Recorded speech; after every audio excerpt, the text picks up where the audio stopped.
करायला एकदम सोपी आणि खायला खूप टेस्टी अशी आजची रेसिपी आहे चिकन कलेजी फ्राय। व्हिडिओत दाखवल्याप्रमाणे कलेजी कट करून घ्यायची, नको तो पार्ट काढून टाकायचा आहे आणि छान अशी पाण्यात 3-4 वेळा धुवून घ्यायची आहे। मग धुवून घेतलेल्या कलेजीवर आलं लसूणची पेस्ट, हळद, मालवणी मसाला, मीठ आणि कलरसाठी काश्मीरी लाल मिरची पावडर टाकायची आणि थोडासा गरम मसाला टाकून हे छान मिक्स करून घ्यायचं आहे।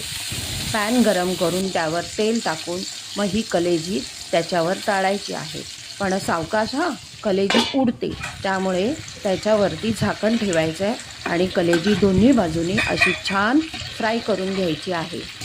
झाली ना आपली कलेजी फ्राय तयार। मग आता एन्जॉय करा, भातासोबत खा, चपातीसोबत खा किंवा भाकरीसोबत खा।